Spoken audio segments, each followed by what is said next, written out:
Hello everyone. स्वागत है आप सभी का आईआरसी केमिस्ट्री पे। आज का जो पार्ट थर्ड है, इसमें हम लोग स्पेक्ट्रा के क्वेश्चंस डिस्कस करेंगे। पिछले वाले पार्ट में हमने जो पीवाईक्यूज के क्वेश्चंस लिए थे, उसमें हम लोगों ने सीएफटी के क्वेश्चंस बहुत सारे किए थे, वीबीडी के क्वेश्चंस किए थे और जेटीडीज के भी क्वेश्चंस हम लोगों ने किए थे, जिसमें मैंने आप लोगों को जेड आउट का बताया था किस तरीके से बनता है और जॉन टेलर डिस्टॉर्शन को हम लोग जॉन टेलर थ्योरम से एक्सप्लेन कर सकते हैं। वो वाले क्वेश्चन सब लोगों ने डिस्कस किए थे और मैंने लास्ट में ये बताया था कि जॉन टेलर डिस्टॉर्शन फर्दर उसको हम लोग दो पार्ट में डिवाइड करते हैं, एक स्टैटिक और एक डायनेमिक। तो ऐसे कौन से कॉम्प्लेक्स जो डायनेमिक शो करते हैं, कौन से स्टैटिक शो करते हैं, तो बेसिकली टेम्परेचर डिपेंडेंट है। और वो टेम्परेचर मैंने बताया था फ्रोजन आउट टेम्परेचर। उससे रिलेटेड सवाल तो नहीं है, बट हाँ इस तरीके के क्वेश्चन आते हैं। वो लास्ट क्वेश्चन में मैं रह गया था, एक दो क्वेश्चन है जो मैं आप लोगों को करा देता हूँ। जैसे ये क्वेश्चन हम लोगों ने किया था कि कॉपर वाला कॉम्प्लेक्स था और इसमें एक्सियल और इक्वेटोरियल का बॉन्ड लेंथ पूछा था कि दोनों डिफरेंट होता है। This is because of the Jahn Teller distortion. और जॉन टेलर डिस्टॉर्शन किसकी वजह से होता है? Because of the non uniform repulsion due to the unsymmetrically filled degenerate orbitals. ठीक है, जिसे आप इलेक्ट्रॉनिकली डीजेनरेट ऑर्बिटल्स जिसको हम बोलते हैं। तो इस वाले क्वेश्चंस में लिखा हुआ कि among the following complex that is expected to show strong Jahn Teller distortion. अब स्ट्रॉन्ग कौन शो करेगा? अनसिमेट्रिकली दो ही फिल हो सकते हैं, या तो T2G होगा या तो EG होगा। तो हमने ये देखा था कि जो EG के ऑर्बिटल्स हैं वो ज्यादा डिस्टॉर्शन शो करते हैं। उसके पीछे कारण ये है कि EG के ऑर्बिटल्स जो हैं dz² और dx² माइनस y² वो लिगेंड्स को डायरेक्टली फेस करते हैं। That's why they show greater distortion as compared to the T2G। तो इस केस में पहला जो क्वेश्चन है वो है आपका स्क्वायर प्लेनर कॉम्प्लेक्स है। ठीक है, स्क्वायर प्लेनर कॉम्प्लेक्स इसलिए क्योंकि इसका हाइब्रिडाइजेशन DsP2 है, वीबीटी में हमने डिस्कस किया था। और निकल का ऑक्सीडेशन स्टेट +2 है और ये एक 3D सिस्टम है, 3D8 सिस्टम है। ठीक है, यहाँ पे अगर आप आ जाओ TiH2O6 3+, तो ये आपका क्या है? यहाँ पे टाइटेनियम आपका क्या है? +3 ऑक्सीडेशन स्टेट में है। और 3D8 को हम कैसे लिख सकते हैं? T2G6 NeG2 लिख सकते हैं। और Ti+3 आपका D1 सिस्टम है, 3D1। अगर इसका मुझे कन्फिग्रेशन लिखना है तो मैं लिखूंगा T2G1 EG0, राइट। और ये कन्फिग्रेशन अगर हम देखें तो कोबाल्ट यहाँ पे +2 ऑक्सीडेशन स्टेट में है और ये 3D7 सिस्टम है, राइट। 3D7 है और इसका कन्फिग्रेशन क्या होगा? T2G। अब ये लो स्पिन है का high spin, water is a weak field ligand. कब होगा ऐसा? जब कोबाल्ट आपका +2 ऑक्सीडेशन स्टेट में है। लेकिन अगर कोबाल्ट +3 में है, मैं ऑलरेडी प्रीवियस पार्ट 2 में दिखा चुका हूँ, तो उसको आप जरूर फॉलो करना। तो यहाँ पे ये T2G5 EG2 होगा, राइट। ये हाई स्पिन कॉम्प्लेक्स होगा because water is weak field ligand.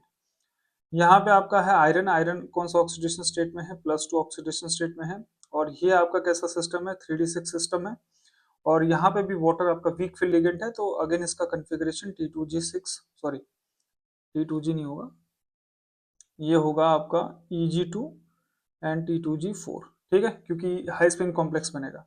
तो अगर इन कॉम्प्लेक्स को इस पूरे क्वेश्चन को अगर मैं देखूं और मुझसे यहाँ पे पूछा गया है कि कौन सबसे ज्यादा डिस्टॉर्शन शो करेगा, तो मुझे देखना है कि कहाँ पे अनसिमेट्रिकली ऑर्बिटल्स फिल्ड हैं। तो पहले वाले केस में तो सिमेट्रिकली फिल्ड है, तो किसी भी प्रकार का कोई डिस्टॉर्शन नहीं होगा। सेकंड वाले केस में आपका T2G जो है अनसिमेट्रिकली फिल्ड है। सेकंड वाले केस में T2G5 again T2G unsymmetrically field है। और डी वाला जो है ये भी आपका क्या है? अनसिमेट्रिकली फिल्ड है। क्वेश्चन में पूछा among the following ion that is expected to show strong Jahn Teller distortion. अगर स्ट्रॉन्ग बोला जाएगा तो आपका एक तो बी हो गया, सॉरी, एक तो आपका T2G हो गया, ये T2G5, कोबाल्ट और टाइटेनियम, ये दोनों ही आपके कैसे शो करेंगे? स्ट्रॉन्ग। सॉरी, एक मिनट, ये भी सी वाला पार्ट अगर इन तीनों में कंपेयर किया जाएगा तो दे विल शो। ये बेसिकली क्वेश्चन मैंने गलत लिख दिया। इसमें यही पूछा, मतलब इस तरीके से पूछा हुआ क्वेश्चन था कि कौन इसमें जॉन टेलर डिस्टॉर्शन शो करेगा। तो ये तीनों BCD will show Jahn Teller distortion. ठीक है, विल शो JTD। और ये JTD वीक होगा बिकॉज ये JTD किसकी वजह से हो रहा है? Because of the unsymmetrically filled T2G orbitals. ऐसा इसलिए है क्योंकि T2G ऑर्बिटल्स जो हैं लिगेंड्स को डायरेक्टली फेस नहीं करते, इसलिए डिस्टॉर्शन कम होगा। अगले क्वेश्चन पे आ जाते हैं। ये क्वेश्चन अच्छा क्वेश्चन है। इस क्वेश्चन में इसने पूछा हुआ है आपको निकल का कॉम्प्लेक्स दे रखा है और एक आयरन का कॉम्प्लेक्स दे रखा है, और इसमें बोला है कि सारे के सारे बॉन्ड लेंथ क्या है, इक्वल है। तो इसका कारण क्या है? जे मतलब ऑप्शंस बहुत सारे हैं कि ये जेटीडी शो करता है इस वजह से, ये जेटीडी शो नहीं करता इस वजह से। ये एक तरीके का 3-4 ऑप्शन है। तो देखो ये वाले क्वेश्चन मैं आपको समझाऊंगा कि स्टैटिक और डायनेमिक का क्या रिलेशन है यहाँ पे। तो अगर मैं निकल की बात करता हूँ तो निकल का ऑक्सीडेशन स्टेट यहाँ पे क्या है, +2 में है, और ये क्या है, 3d8 सिस्टम है, राइट। और ये अगेन कैसा है, हाई स्पिन है। यहाँ पे ये हाई स्पिन है, तो हाई स्पिन लो स्पिन का मतलब नहीं है, डी8 सिस्टम है, तो इसका इलेक्ट्रॉनिक कन्फिग्रेशन T2G और Eg2 होगा। तो ये क्या है, सिमेट्रिकली फिल्ड है, सिमेट्रिकली फिल्ड है। तो यहाँ पे किसी भी प्रकार का कोई नॉन यूनिफॉर्म रिपल्शन नहीं होगा, तो हम लिखेंगे नो जेटीडी। तो यहाँ पे जब जेटीडी ही नहीं है तो there is no concept of Z out और जेड इन। तो जितने भी बॉन्ड लेंथ हैं 6 के 6, वो सारे क्या होंगे, इक्वल होंगे। तो bond lengths are equal, bond lengths are equal, right. तो यहाँ पे आपको बताने में कोई दिक्कत नहीं आएगी। अब हम दूसरा कॉम्प्लेक्स लेते हैं, आयरन वाला। अब आयरन वाले कॉम्प्लेक्स में आप देखो, आयरन +2 ऑक्सीडेशन स्टेट में है, राइट। और ये कैसा सिस्टम है, 3d6 है। और ये कैसा सिस्टम है, हाई स्पिन है, ठीक है, हाई स्पिन। कन्फिग्रेशन क्या होगी, T2G4 एंड Eg2, ठीक है। तो T2G आपका क्या है, अनसिमेट्रिकली फिल्ड है। T2G unsymmetrically field. मैं इसी तरीके से आपको बोलता हूँ जब आप अपने नोट्स प्रिपेयर करो फॉर प्रीलिम्स, ठीक है, या CSIR के लिए, तो इसी तरीके से बुलेट्स में होने चाहिए, तो दैट आपको आसानी हो, फटाफट आप मतलब पूरा थ्योरी पढ़ने की जरूरत नहीं होगी। तो इसी तरीके से आप नोट्स बनाओ, that will be very helpful. T2G आपका क्या, अनसिमेट्रिकली फिल्ड है। तो अनसिमेट्रिकली फिल्ड है तो आप अपन क्या करेंगे, अब यहाँ पे हम बोलेंगे कि वीक जेटीडी होगा, वीक जेटीडी। अब इस तरीके के वीक जेटीडी क्या शो करते हैं, डायनामिक जेटीडी शो करते हैं। डायनामिक जेटीडी का मतलब एक तरीके से फ्लक्सोनियल बिहेवियर, आप याद रखो कि ये ट्राइगोनल बाइपिरामिडल ज्योमेट्री हम देखते हैं तो उसमें इक्वेटोरियल बॉन्ड्स होते हैं और एक्सियल बॉन्ड्स होते हैं। तो सफिशिएंट अगर उन्हें एनर्जी मिलती है, सफिशिएंट एनर्जी कहाँ से मिलेगी, सराउंडिंग टेम्परेचर से। तो हम बोलेंगे कि रूम टेम्परेचर हाई है या रूम टेम्परेचर की बात करते हैं, तो इक्वेटोरियल और एक्सियल क्या करते हैं, आपस में इंटरचेंज करते हैं, जिसकी वजह से हमें सारे के सारे बॉन्ड लेंथ्स क्या मिलते हैं, सिमिलर मिलते हैं। ऐसा कब होगा, जब टेम्परेचर सफिशिएंट होगा, राइट। तो आप याद रखना कि जितने भी हमें वीक जेटीडी मिलते हैं ना, वीक जेटीडी किसकी वजह से मिलेंगे, unsymmetrically filled T2G orbitals. T2G अगर ऑर्बिटल्स आपके अनसिमेट्रिकली फिल्ड हैं तो उनकी वजह से हमें जेटीडी वीक मिलता है, और वही ऐसे ही कॉम्प्लेक्स आपके डायनेमिक शो करेंगे। डायनेमिक जेटीडी का मतलब ये है कि यहाँ पे जो आपके एक्सियल बॉन्ड्स और इक्वेटोरियल बॉन्ड्स है, they can easily interchange with each other, as a result उनका सारे के सारे बॉन्ड लेंथ्स क्या होते हैं, सिमिलर होते हैं। तो कोई जेटीडी शो कर रहा है लेकिन सारे के सारे बॉन्ड लेंथ इक्वल है, तो उसका कारण यही है कि वो डायनेमिक जेटीडी होगा, ठीक है। और वो किसी पर्टिकुलर टेम्परेचर पे होगा, उस टेम्परेचर का नाम है फ्रोजन आउट टेम्परेचर, ठीक है। अब मैं बताता हूँ, डायनेमिक जेटीडी है इसलिए all bond lengths are equal, all bond lengths are equal. तो देखो, आयरन का कॉम्प्लेक्स था और निकल का कॉम्प्लेक्स था, दोनों में ही बॉन्ड लेंथ इक्वल है, लेकिन दोनों में कारण अलग अलग है। एक में कि जेटीडी नहीं है, दूसरे में जेटीडी है लेकिन वो डायनेमिक है, ठीक है। अब इसका इंसाइट में थोड़ा सा बता देता हूँ जिससे आपको परेशानी नहीं होगी। ये सपोज करो कि ये टेम्परेचर है, इसको हम बोलते हैं frozen out temperature, frozen out temperature, ठीक है। एग्जाम्पल के लिए मैं इसको ये ले रहा हूँ, क्या बोलते हैं, 273 केल्विन ले रहा हूँ, मतलब 0 डिग्री सेल्सियस ले रहा हूँ। तो अगर मेरे पास जितने भी वीक जेटीडी वाले होंगे, जैसे मैं आयरन की केस की बात कर रहा हूँ, तो आयरन का केस क्या है, उस फॉर एग्जाम्पल के लिए बोल रहा हूँ कि उसका फ्रोजन आउट टेम्परेचर 273 केल्विन है। और यहाँ जो मैं बात कर रहा हूँ इस क्वेश्चन की, ये क्वेश्चन में कह रहा है कि all bond lengths are equal.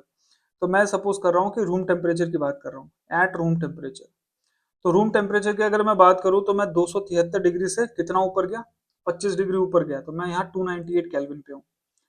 मतलब फ्रोजन आउट टेम्परेचर से मेरा टेम्परेचर 25 डिग्री सेल्सियस ज्यादा है, that mean surrounding energy is very high. तो उस केस में वो डायनेमिक शो करेगा, स्टैटिक शो नहीं करेगा।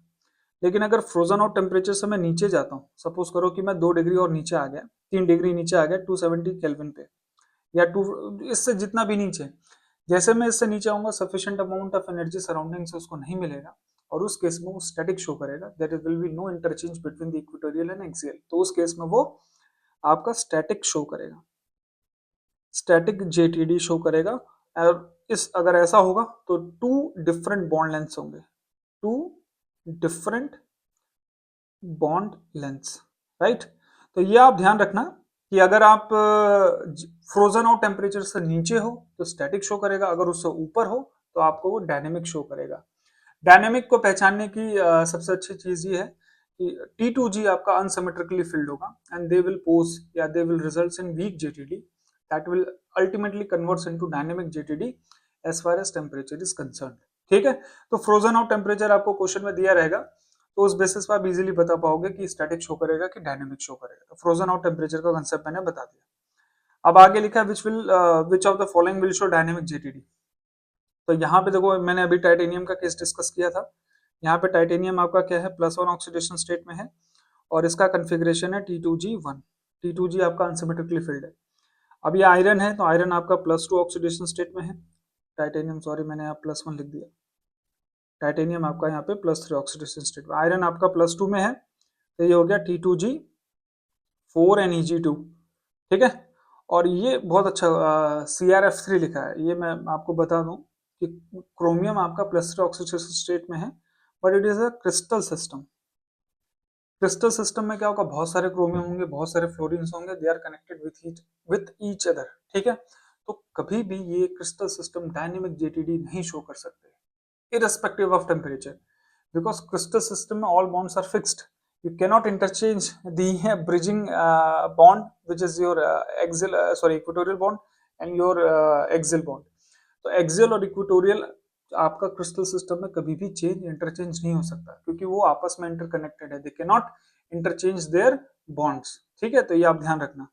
तो ये always show static JTD, always show static JTD.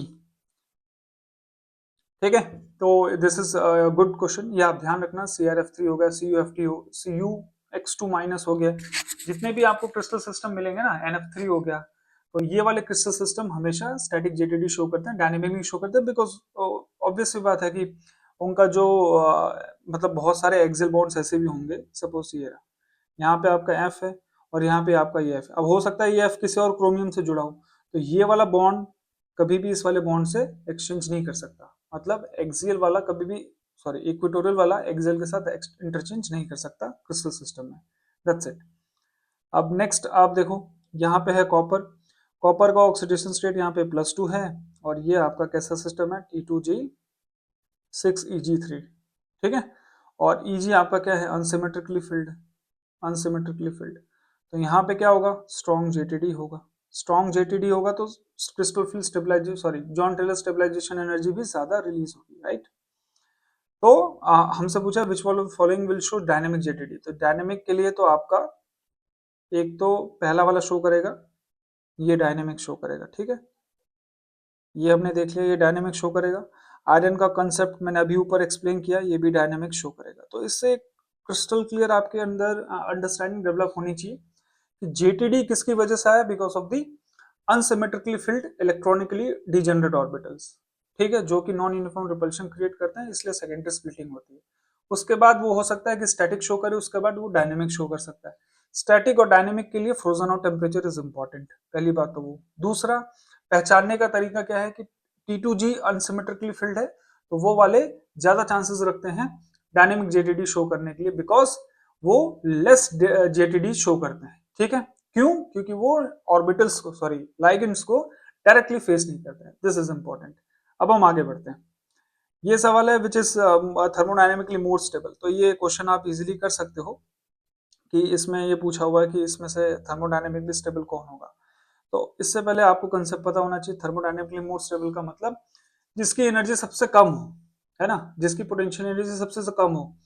तो पोटेंशियल एनर्जी कम होने का मतलब जहां पे CFSC सबसे ज्यादा होगा, क्रिस्टल फील्ड स्टेबलाइजेशन एनर्जी जहां सबसे ज्यादा होगा, वो वाला कॉम्प्लेक्स थर्मोडायनेमिकली सबसे ज्यादा स्टेबल होगा।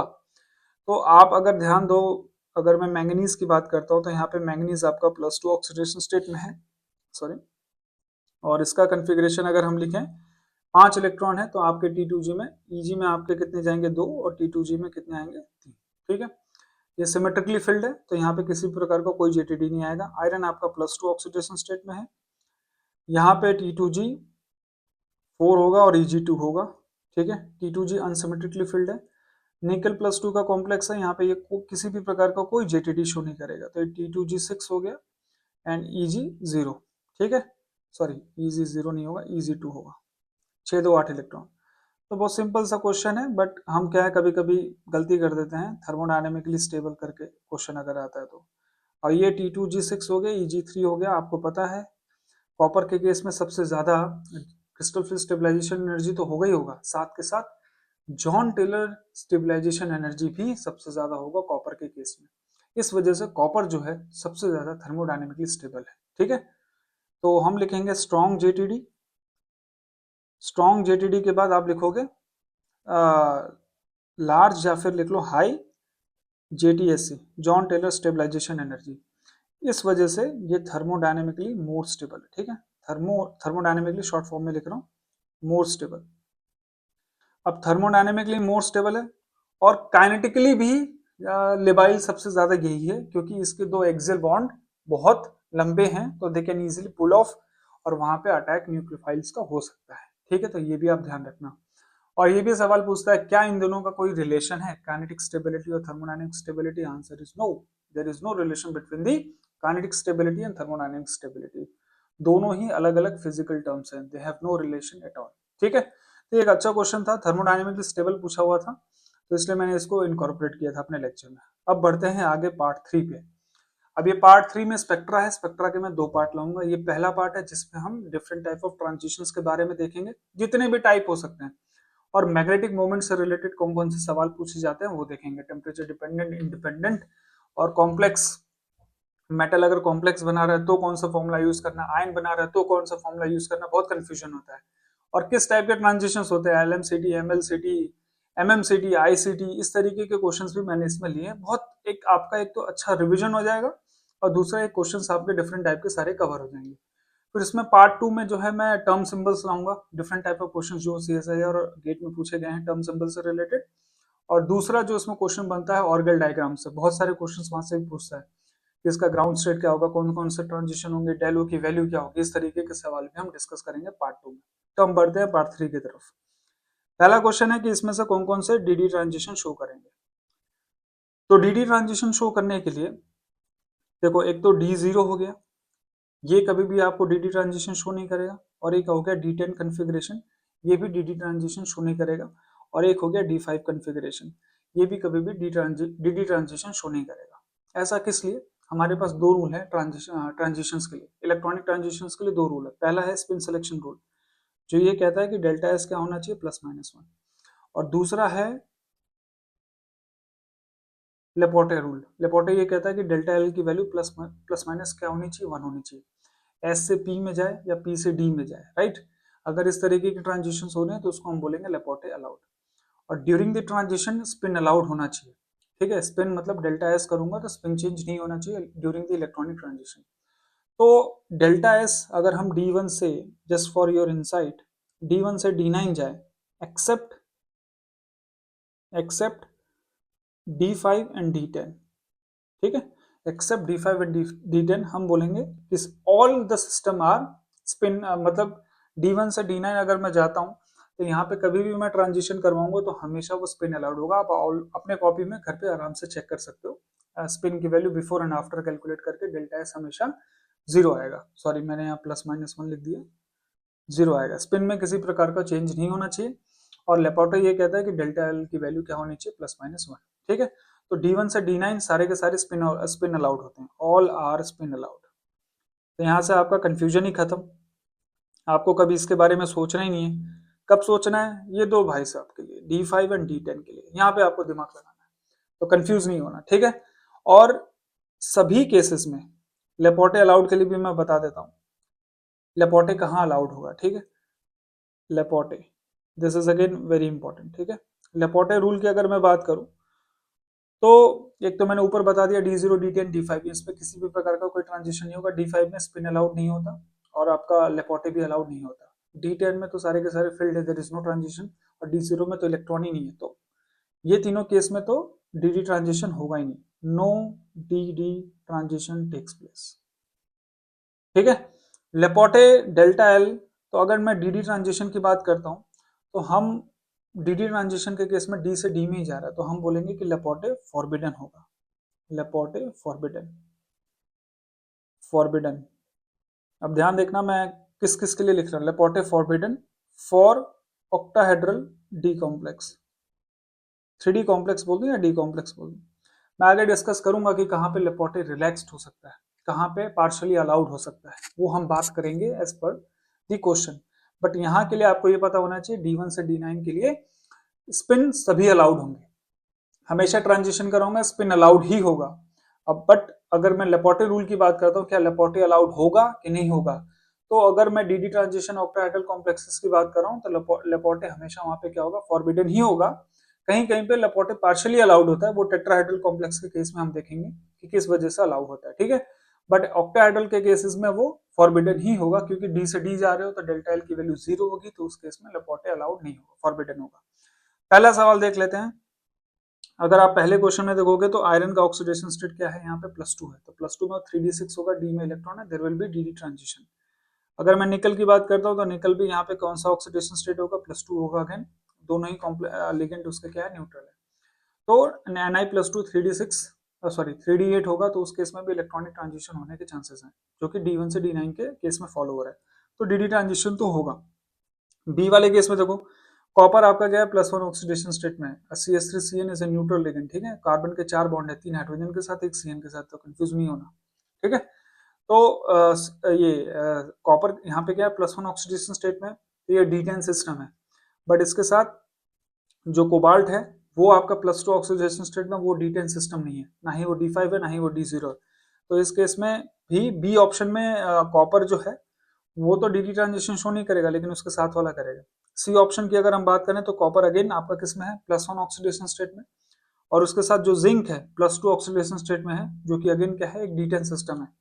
तो सी वाला ऑप्शन मेरा राइट होगा। ठीक है, दोनों ही D10 है, जिंक भी आपका D10 है, कॉपर भी आपका D10 है। फोर्थ ऑप्शन में अगर आप जाओगे तो यहाँ पे आपका कोबाल्ट जो है वो +2 ऑक्सीडेशन स्टेट में है, जो कि D9 है, जो कि डी ट्रांजिशन शो करता है। अब D9 सिस्टम में है, देखो अब यही बता देता हूँ, ये 3D9 सिस्टम है, स्पिन अलाउड होगा, तो मैं यहाँ पे लिख रहा हूँ delta S is equals to 0।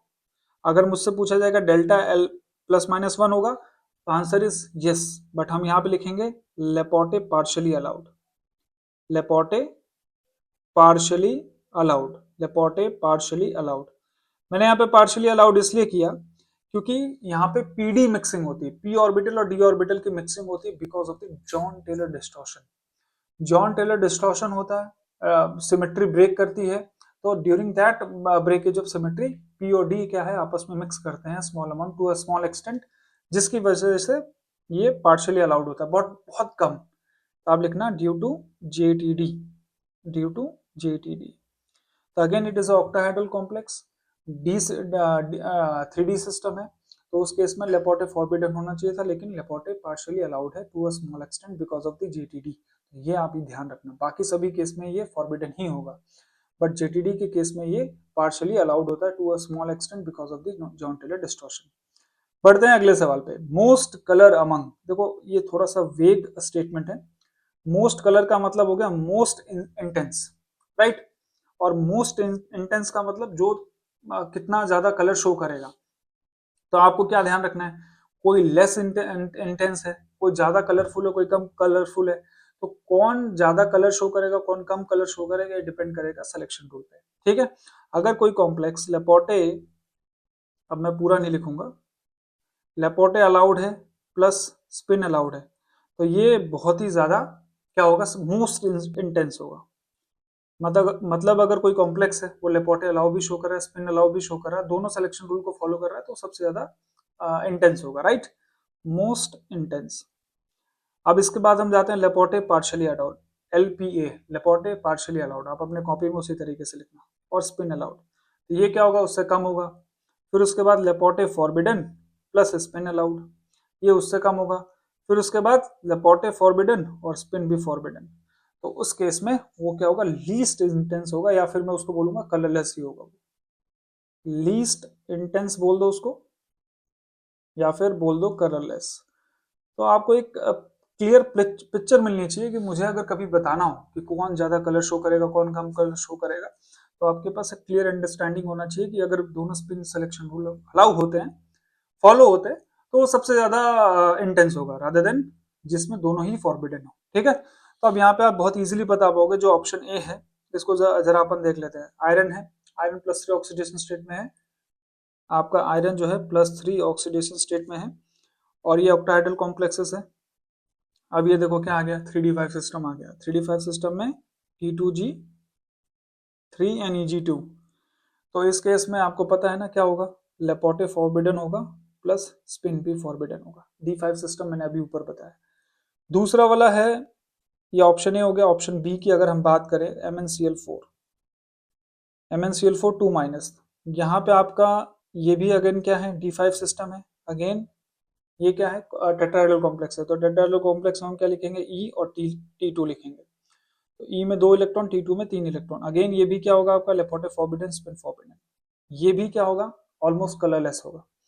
अगर मैं तीसरा ऑप्शन की बात कर रहा हूँ, CuCl4 2-, ठीक है।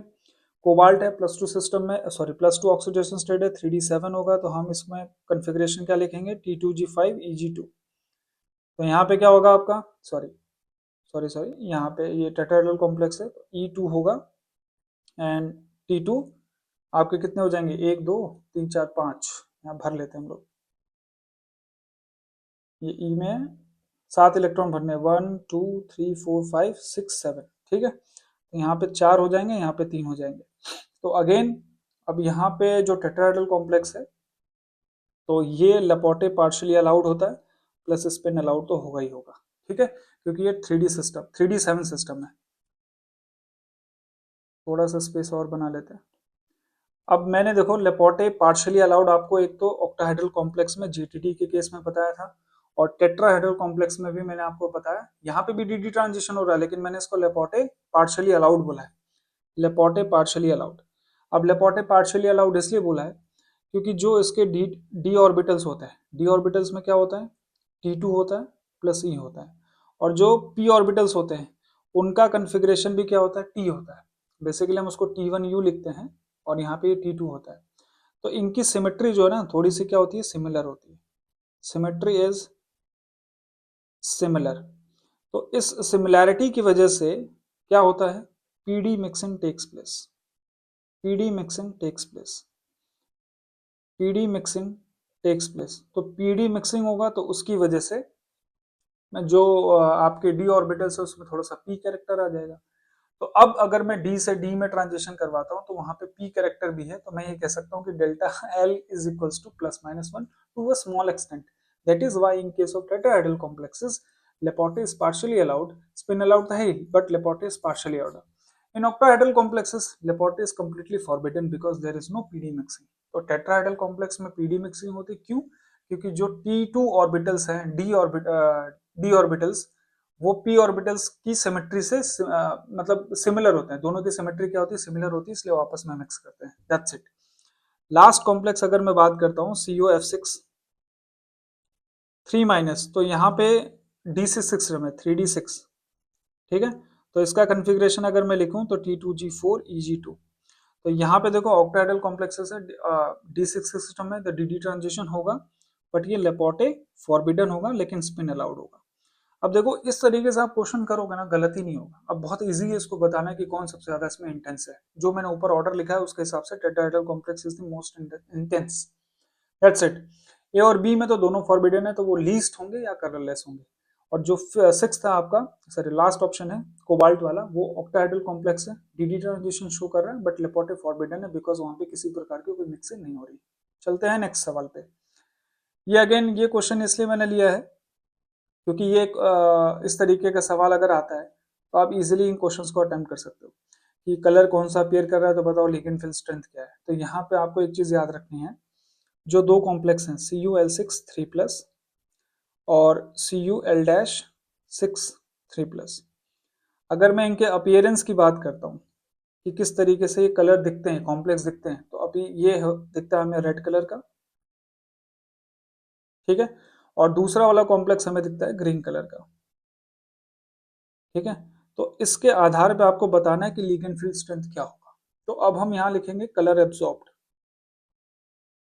Colour absorbed. इस तरीके का कोई भी सवाल आए CSIR में, तो वो जो व्हील है ना, कलर व्हील, उसको आप फॉलो करो। वो कलर व्हील कुछ इस तरीके का है, ठीक है। तो यहां से आप स्टार्ट कर लो विबग्योर, ठीक है। तो ये इस तरीके से विबग्योर को हम फॉलो करते हैं। ये कलर व्हील आपको क्या बताएगा कि अगर कोई अगर वॉयलेट दिख रहा है तो उसने कौन सा कलर एब्जॉर्ब किया होगा, येलो, ठीक है। और अगर किसी ने ग्रीन कलर एब्जॉर्ब किया होगा तो कैसा दिखेगा, रेड दिखेगा। That's it. तो जो उसके अपोजिट कलर आ रहा है ना, वहां से आप पता लगा लोगे। जैसे अगर मैं बात करता हूँ रेड कलर दिख रहा है ये, तो इसने रेड कलर दिखा होगा तो इसने एब्जॉर्ब कौन सा किया होगा, ग्रीन एब्जॉर्ब किया होगा।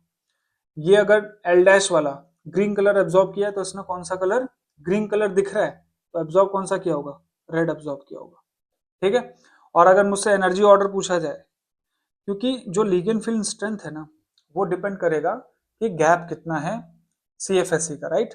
और उस गैप के अकॉर्डिंग कलर जो है एब्जॉर्ब किया जाएगा। तो हमेशा जब भी आपको आंसर करना है ना, तो आप किससे बताओगे, कलर एब्जॉर्ब से बताओगे कि कौन सा कलर उसने एब्जॉर्ब किया, लो एनर्जी वाला कलर एब्जॉर्ब किया या हाई एनर्जी वाला कलर एब्जॉर्ब किया। उसी के अकॉर्डिंग आप बताओगे फील्ड स्ट्रेंथ क्या है। और वो जानने के लिए वो आपको क्वेश्चन में अपीयरेंस देगा कि कलर किस तरीके का कॉम्प्लेक्स का दिखा है, ठीक है। तो अगर पहला वाला एल की अगर हम बात करते हैं तो ग्रीन कलर एब्जॉर्ब कर रहा है, एल डैश की बात करें तो रेड कलर एब्जॉर्ब कर रहा है, राइट। तो अगर मुझसे एनर्जी ऑर्डर पूछा जाए तो ग्रीन का सबसे ज्यादा एनर्जी होता है, ग्रीन और रेड की बात करूं, और उसके बाद रेड का। तो अगर ये है एनर्जी ऑर्डर, तो अगर एनर्जी ग्रीन की ज्यादा है तो फील्ड स्ट्रेंथ की अगर मैं बात करूं तो किसका ज्यादा होगा, एल का फील्ड स्ट्रेंथ ज्यादा होगा एल डैश से, ठीक है। ये है फील्ड स्ट्रेंथ। तो आप इसको नोट कर लेना, इजी सवाल था, बट हाँ ध्यान रखने वाला है। ये सवाल आ चुका है CSIR में भी आ चुका है, जैम में भी पूछा जा चुका है।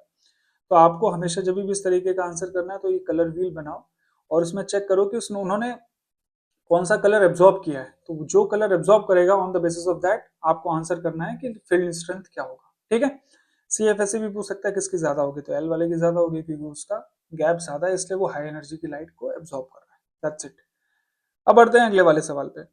इसमें पूछा which one of the following ions the colour is not due to DD transition, मतलब किसमें DD ट्रांजिशन की वजह से कलर शो नहीं हो रहा है। तो पहला वाला, हम उसी तरीके से आपको आगे बढ़ना है। देखो बहुत आसान है, क्रोमियम है, chromate ion, sorry dichromate ion है, Cr2O4 2 तो सॉरी Cr O4 2 है, ठीक है, क्रोमेट आयन है। तो यहाँ पे अगर मैं क्रोमियम का ऑक्सीडेशन स्टेट देखूं तो +6 है, ये D0 सिस्टम है, करेक्ट। तो D0 सिस्टम के केस में, और यहाँ पे जो लीगेंट है, तो इस तरीके का आंसर हमें कैसे करना है। लीगेंट आपका क्या है, ऑक्सीजन है, O2 which is a pi donor ligand. तो आप हमेशा ध्यान रखना, D0 सिस्टम है और पाई डोनर लिगेंड है, तो वो हमेशा क्या शो करेंगे, they will show ligand to metal charge transfer, ligand to metal charge transfer. और ये लिगेंड टू मेटल मतलब लिगेंड तो आपका क्या है, 2p है, और यहाँ पे इलेक्ट्रॉन कहाँ पे जा रहे हैं, D ऑर्बिटल्स में जा रहे हैं। तो इस केस में देखो डेल्टा एस तो आपका रहेगा ही रहेगा, स्पिन अलाउड रहेगा, आप चेक कर लेना। जो आपका लेपोटे है वो भी +-1 है, लेपोटे भी अलाउड है। दैट मीन्स मैं इसको बोलूंगा Laporte allowed plus spin allowed. Just for your information, आप ध्यान रखना कि चार्ज ट्रांसफर वाले जितने भी ट्रांजिशंस होते हैं वो सारे के सारे लेपोटे अलाउड और स्पिन अलाउड होते हैं। They are most intense transitions, ठीक है। बहुत इजी हो जाएगा आपके लिए, जितने भी चार्ज ट्रांसफर होते हैं ना, LMCT, MMCT, MLCT, ये सारे के सारे आपके स्पिन अलाउड और लेपोटे अलाउड होते हैं। तो you can easily answer on the basis of that, ठीक है। तब D0 में इलेक्ट्रॉन ही नहीं है तो DD ट्रांजिशन तो जो मतलब पहला वाला ऑप्शन है वो जो कलर शो कर रहा है because of the charge transfer, not because of the DD transition. और D0 देखते ही आपको ऊपर वाला केस याद हो जाना चाहिए, डी में इलेक्ट्रॉन ही नहीं तो DD ट्रांजिशन कहां से होगा। सो आंसर इज फर्स्ट, ठीक है। तो LMCT की पहचान मैंने क्या बताई कि इलेक्ट्रॉन मतलब हाई ऑक्सीडेशन स्टेट होना चाहिए मेटल का, मतलब D ऑर्बिटल में इलेक्ट्रॉन कम से कम होने चाहिए, और साथ में कौन से लिगेंड होने चाहिए, पाई डोनर होने चाहिए, ठीक है। दूसरा वाला का कॉपर देखो, just for information +2 oxidation state में है, यहाँ पे क्या होगा, DD ट्रांजिशन होगा, और स्पिन अलाउड होगा लेपोटे पार्शियली अलाउड होगा because of the JTD. Cobalt यहाँ पे क्या है, D9 सिस्टम में +3 ऑक्सीडेशन स्टेट है, तो D7 सिस्टम होगा, T2G5 NEG2। ठीक है, ये भी आपका क्या शो करेगा, DD शो करेगा। टाइटेनियम है, इसमें क्या है, एक इलेक्ट्रॉन है, तो वो भी DD ट्रांजिशन शो करेगा। That's it. बढ़ते हैं अगले सवाल पे। देखो यहाँ पे क्या क्वेश्चन पूछ रहा है, ये क्वेश्चन पूछ रहा है विच one of the following ions show minimum intensity. Minimum पे आप पहुंच जाओ कहाँ पे, जहाँ पे दोनों क्या हो, फॉरबिडन हो, लेपोटे एंड स्पिन, तो आप इजीली इस क्वेश्चन को आंसर कर पाओगे। क्रोमियम आपका +2 ऑक्सीडेशन स्टेट में है, तो ये 3D4 सिस्टम में लिखने की जरूरत नहीं है। 3D4 there will be a DD transition.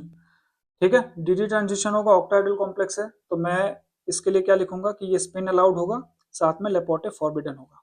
ठीक है, सेकंड ऑप्शन की अगर हम बात करें तो 5 इलेक्ट्रॉन होते हैं, +2 ऑक्सीडेशन स्टेट है, तो 3D3 होगा। अगेन ये क्या होगा, स्पिन अलाउड होगा, लेपोटे फॉरबिडन होगा। बहुत आसानी से आप आंसर कर पाओगे। कोबाल्ट, ये अभी कितनी बार आएगा, ये 3D7 है, स्पिन अलाउड होगा और साथ के साथ लेपोटे फॉरबिडन होगा। ठीक है, अब इसमें आप ये सवाल कर सकते हो कि 3D7 है, T2G अनसिमेट्रिकली फील्ड है, वीक जेटीडी शो करेगा, तो यहाँ लेपोटे पार्शियल अलाउड हो सकता है, पीडी मिक्सिंग हो सकता है। Answer is no, because JTD का एक्सटेंट बहुत ही कम है कोबाल्ट के केस में, क्योंकि T2G ऑर्बिटल्स की वजह से हो रहा है। और मैंने आपको ऊपर भी डिस्कस किया कि इस तरीके के जेटीडी डायनेमिक शो करते हैं, तो मोरलेस उनका एक्सटेंट बहुत ही वीक होता है, तो यहाँ पे किसी प्रकार की कोई मिक्सिंग नहीं होती, लेपोटे कंप्लीटली फॉरबिडन होता है। पार्शियली अलाउड सिर्फ और सिर्फ ऑक्टाहेड्रल कॉपर कॉम्प्लेक्स में होगा, जहाँ पे स्ट्रॉन्ग जेटीडी होता है because of the unsymmetrically filled EG orbitals. Manganese है फेमस, ये तो आपको पता चल ही गया होगा, 3D5 सिस्टम है, तो 3 इलेक्ट्रॉन T2G में भरोगे, 2 EG में भरोगे, सिमेट्रिकली फिल्ड है, तो ये आपका स्पिन फॉरबिडन भी होगा और लेपोटे फॉरबिडन भी होगा, तो C इज द आंसर। ठीक है, चलते हैं अगले सवाल पे। ये सवाल देखो गेट का आ रखा है, इसमें पूछा है lowest energy DD transition. Lowest energy DD transition का ऑर्डर पूछा हुआ है, तो यहाँ क्या है, हम सभी में मान के चल रहे हैं कि सभी में DD ट्रांजिशन होगा। अब कुछ DD ट्रांजिशन हाई गैप के होंगे, कुछ लो गैप के होंगे, कुछ बहुत कम होंगे, तो वो किस पे डिपेंड करेगा, वो डिपेंड करेगा फील्ड स्ट्रेंथ पे। ठीक है, तो सिंपल सा सवाल था, फील्ड स्ट्रेंथ पे डिपेंड करेगा। ठीक है, तो फील्ड स्ट्रेंथ की अगर हम बात करें तो हमारे पास लिगेंड है, CN है, फिर EN है, फिर उसके बाद H2O है, और फिर उसके बाद हलाइड है। तो ऑर्डर तो आपका यही है, सबसे ज्यादा CN और EN होते हैं, और सबसे वीक कौन होते हैं, पानी और क्लोराइड होते हैं। ठीक है, तो हम ऑर्डर क्या बोलेंगे कि CrCN6, फिर EN3, फिर H2O एंड फिर CrCN6। ये वाला इज द राइट आंसर। बहुत इजी क्वेश्चन था। फील्ड स्ट्रेंथ पे इन्होंने पूछा हुआ था कि लोएस्ट DD ट्रांजिशन का ऑर्डर क्या होगा, तो लोएस्ट पहले Cl6 में होगा, फिर उसके बाद थोड़ा सा ज्यादा होगा, फिर उसके बाद थोड़ा सा ज्यादा होगा, फिर उसके बाद थोड़ा सा ज्यादा होगा। सिंपल है। ठीक है, CrCN6, CN is the strong field ligand. ठीक है, अब आते हैं, ये ऑलरेडी मेरे ख्याल से गेट में भी ये सवाल पूछा गया है। चलो ये वाला क्वेश्चन देख लेते हैं, जून 2024। लेक्चर हमारा थोड़ा सा लंबा हो रहा है, तो मैं ये वाला क्वेश्चन डिस्कस करके इसको यहीं रैप अप करेंगे। नेक्स्ट वाले में 3-4 क्वेश्चन और मैंने ले रखे हैं। एक तो IR बैंड IR बैंड बोल रहा हूँ, कितने बैंड्स आएंगे IBR 6 टू माइनस में, और नीचे मैंने मैग्नेटिक मोमेंट वाला पार्ट ले रखा है, और डिफरेंट टाइप ऑफ ट्रांजिशंस कैसे हम कैलकुलेट करेंगे, और कौन कौन से LMCT MMCT कैसे पहचानेंगे, उस तरीके के सवाल ले रखे हैं, जो मैं पूरा डिटेल में डिस्कस करूंगा नेक्स्ट पार्ट में। अब इस वाले में आते हैं, क्वेश्चन डिस्कशन में टाइम लगता है, इस वजह से लेक्चर थोड़ा लंबा हो जाता है, सारे एस्पेक्ट कवर करते करते। तो देखो यहाँ पे इन्होंने एब्जॉर्प्शन क्या बोलते हैं उसको, इमिसिविटी या एब्जॉर्प्शन मैक्सिमा दे रखा है, तो किसका सबसे ज्यादा होगा, जिसका एब्जॉर्प्शन मैक्सिमा सबसे ज्यादा होता है वो सबसे ज्यादा इंटेंस होता है। ठीक है, तो ये सेंटीमीटर इनवर्स में दे रखा है, तो ये आपको ध्यान रखना है। तो ये कैसे पता चलेगा, तो अगेन वही वाला कंसेप्ट है, लेपोटे सबसे ज्यादा चलो हम सभी कॉम्प्लेक्स का निकाल लेते हैं फटाफट। पहला वाला ए की अगर मैं बात करूं तो टाइटेनियम आपका क्या है, +4 ऑक्सीडेशन स्टेट में है। +4 मतलब याद करो D0 सिस्टम हो गया, और D0 सिस्टम ही आते ही दिमाग में ये ध्यान आना चाहिए, चार्ज ट्रांसफर। तो यहाँ पे जो Cl है, Cl कैसा है, आपका पाई डोनर है, और पाई डोनर है तो ये क्या शो करेगा, LMCT शो करेगा, और LMCT शो करेगा तो ये स्पिन भी अलाउड है और लेपोटे भी अलाउड है। अब हम आते हैं बी पे। बी है आपका वेनाडियम। वेनाडियम में 5 इलेक्ट्रॉन होते हैं, +3 ऑक्सीडेशन स्टेट में, वेनाडियम का ऑक्सीडेशन स्टेट होगा +2, और ये क्या होगा, D2 सिस्टम होगा, और D2 सिस्टम है तो ये क्या शो करेगा, DD ट्रांजिशन शो करेगा। DD ट्रांजिशन शो करेगा, ऑक्टाहेड्रल है तो स्पिन अलाउड होगा, साथ के साथ लेपोर्टे फॉरबिडन होगा। सी पार्ट पे आते हैं, कोबाल्ट है और मतलब टेट्राहेड्रल कॉम्प्लेक्स है क्लोराइड के साथ, तो यहाँ पे इसका ऑक्सीडेशन स्टेट क्या होगा, +2 है, तो cobalt is in +2 oxidation state, ये D7 सिस्टम है। और यहाँ पे भी आपका DD ट्रांजिशन ही हो रहा है, और ये DD ट्रांजिशन स्पिन अलाउड है और लेपोर्टे पार्शियली अलाउड है because of the PD mixing in tetrahedral complex. Last D वाला, मैंगनीज कितनी बार आएगा सवाल, देख लो जून कब का है सवाल, 2024 का, तो मैंने वेराइटी ऑफ क्वेश्चंस लिए हैं जिसमें आपके सारे वेराइटीज कवर हो जाएंगे, तो आप इजीली क्वेश्चंस को अटेम्प्ट कर पाओगे। मैंगनीज आपका +2 ऑक्सीडेशन स्टेट में है, 3D5 है, और यहाँ पे DD ट्रांजिशन नहीं होता, स्पिन फॉरबिडन होता है प्लस लेपोर्टे फॉरबिडन होता है। क्यों? क्योंकि ये T2G3 एंड EG2 में भरा हुआ है, तो लेपोर्टे फॉरबिडन तो पहले ही था। स्पिन क्या होता है यहाँ पे, स्पिन सिलेक्शन रूल फॉलो नहीं होता क्योंकि during the transition spin conserve नहीं रहता। ठीक है, तो डी तो आपका क्या है, लीस्ट इंटेंस है। लीस्ट का इसको तो मैं बोलूंगा कि कलर ही शो नहीं करेगा, लीस्ट इंटेंस, ठीक है, ऑलमोस्ट कलरलेस। तो मैं अगर मुझे यहाँ इसको शो करना है तो D will match with second part. ठीक है, फिर उसके बाद जो आपका ए है ये सबसे ज्यादा इंटेंस होगा, ए, क्योंकि वो चार्ज ट्रांसफर शो कर रहा है। और अगर मुझे बी और सी में बोला जाए तो बहुत सिंपल, एक ऑक्टाहेड्रल एक टेट्राहेड्रल है, तो टेट्राहेड्रल और ऑक्टाहेड्रल में आप देख लो कि यहाँ पे लेपोर्टे फॉरबिडन होता है लेकिन यहाँ पे पार्शियली अलाउड होता है, तो ये क्या होगा, मोर इंटेंस होगा, मोर इंटेंस देन बी। ठीक है, बी से ज्यादा इंटेंस होगा, तो मैं सी के लिए क्या टिक करूंगा, सी के लिए टिक करूंगा फर्स्ट और बी के लिए टिक करूंगा 10। यहाँ आप ऑप्शन मिला लेना, आपका ऑप्शन बिल्कुल सही आएगा। तो कभी भी आप स्पेक्ट्रा के क्वेश्चन सॉल्व करो तो इसी तरीके से सॉल्व करो। और LMCT के बारे में मैंने थोड़ी चर्चा की है, आने वाले जितने भी और भी सवाल हैं उसमें मैंने डिफरेंट डिफरेंट टाइप के क्वेश्चन और लिए हैं जो मैं पार्ट 2 में एक्सप्लेन करूंगा। So this is for this lecture, और इसका PDF मैं टेलीग्राम चैनल पे डालूंगा, तो वहां से आप कलेक्ट कर लेना, और हमारे टेलीग्राम चैनल को आप लोग ज्वाइन करिए, चैनल को और ज़्यादा शेयर करिए, that will be very helpful for us. Thank you so much.